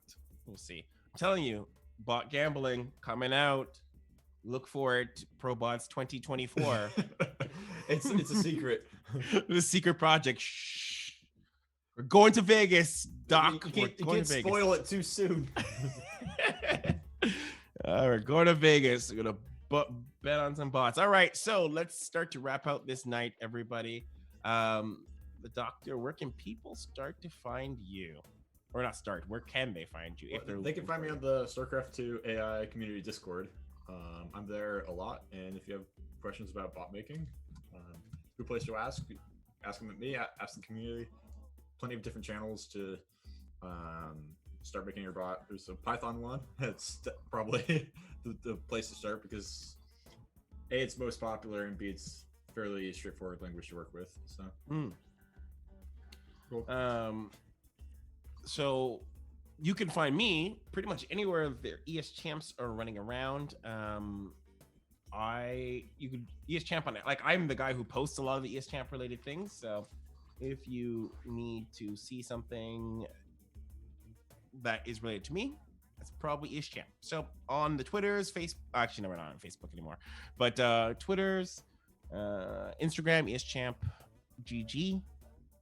I post some behind the scenes stuff there. And someone actually posted what Paul's named after. I'd like to see that. That actually does not lead anywhere. Peter posted it for me. It's a lizard. Paul's a lizard. Okay, so all this talk we've had about whether or not like we're naming the bots after humans, it turns out we named him after a lizard. That's like the biggest troll. I honestly was like, oh man, Paul is like the alien. Paul is a human. It's like, no, I did not see that coming. You know what? That was it's an iguana, some sort of like I think it's a dragon bearded lizard. I don't know if we're gonna ever see that show on the street. Maybe next week we'll. You know what? I hope we use that as his icon. I hope so too. For his introduction, will be this lizard. So if he doesn't post that to tell us to use it, that's what it's gonna be. Paul's intro for sure. It's like too cute not to do it. Sorry, streaming can't show you, but it is a bearded dragon. I knew it. All right, so I got distracted for my wrap up because this lizard is way too cute. Hopefully you all get to see it next week. And all right, so that's that. ProBots will be back here with week 3 next week, 7:30 Eastern Standard Time, right here. Oh, and as well, we have a new AI channel on YouTube where we're starting to post this. All the ProBots are starting to go. We're trying to put all the ProBots, all our AI stuff. We've been doing a lot of AI stuff recently, and so we decided that it would make a lot of sense to propagate AI specific YouTube channel. So we have that. You know what? I don't have a direct link, but if you go ESChamp AI, you'll see it. You can't miss it. And that means you'll get to see this VOD and other VODs. If you missed the stream, you can go watch it there. Right there on that YouTube. All right. Until next time, am I missing anything? Oh, shout outs to our Crown Club members and ESChamp join to join the Crown Club and become a member and see more amazing ProBots and other content. That stuff makes this stuff happen. Community. This is all the good stuff. Oh, you know what? Awesome mods. Thank you, everyone. The links are now in the channel. All right, everybody. Thank you for watching ProBots. We'll see you next time. May the bot odds be ever in your favor. Later, guys.